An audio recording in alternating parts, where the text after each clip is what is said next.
أعوذ بالله من الشيطان الرجيم. بسم الله الرحمن الرحيم.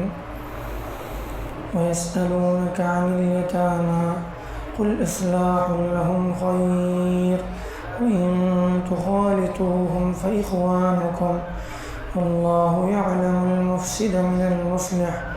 ولو شاء الله لأعنتكم إن الله عزيز حكيم.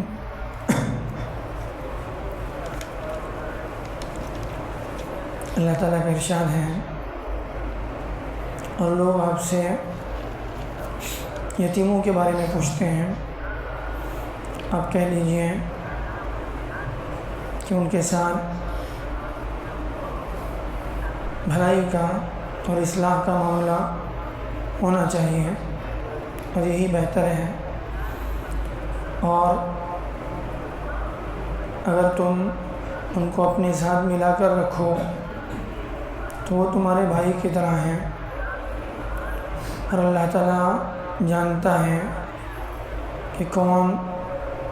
بگاڑ پھیلا رہا ہے، فساد مچاتا ہے، اور کون اصلاح کرتا ہے، اور اللہ چاہے تو تم کو پریشانی میں ڈال دے۔ اللہ تعالیٰ غالب ہیں،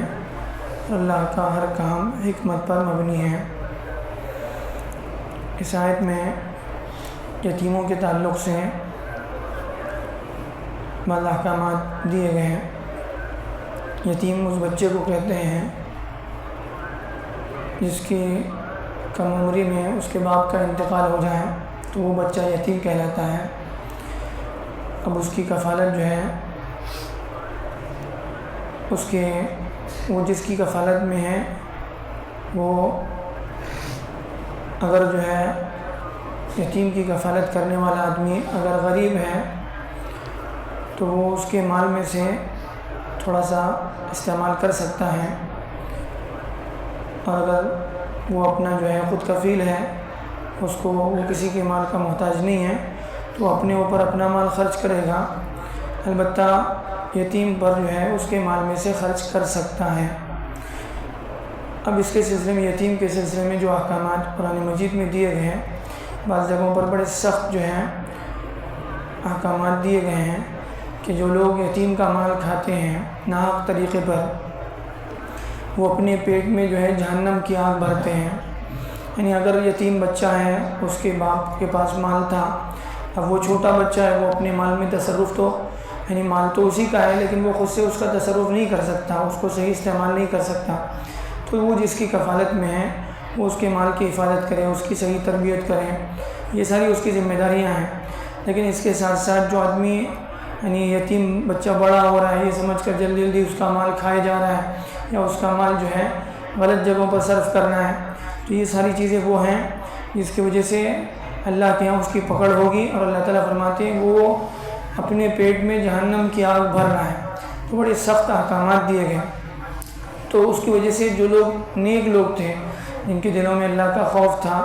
وہ بہت زیادہ احتیاط کرتے تھے، اتنا احتیاط کرتے تھے کہ یتیم کا کھانا الگ پکاتے تھے۔ ایک گھر میں ایک یتیم بچہ ہے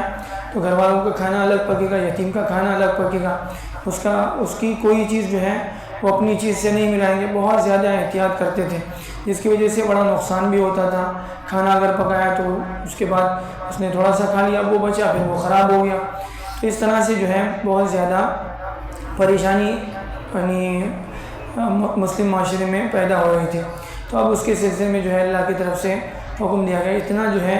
پریشان ہونے کی ضرورت نہیں ہے، ان کو اپنے ساتھ ملائے رکھو، البتہ جو ہے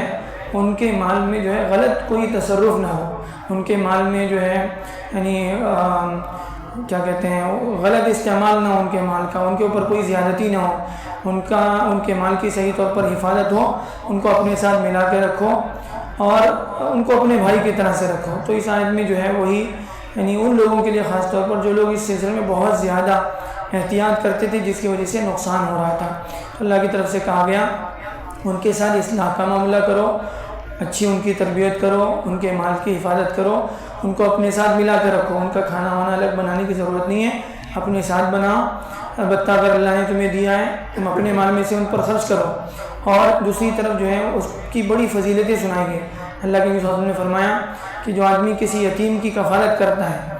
جو آدمی کسی یتیم کی کفالت کرتا ہے، جنت میں وہ میرے ساتھ اتنا قریب ہوگا۔ اللہ کے نبی صلی اللہ علیہ وسلم نے اشارہ کر کے بتایا کہ جیسے دو انگلیاں ایک دوسرے سے قریب ہیں، وہ جنت میں میرے ساتھ اتنا قریب ہوگا۔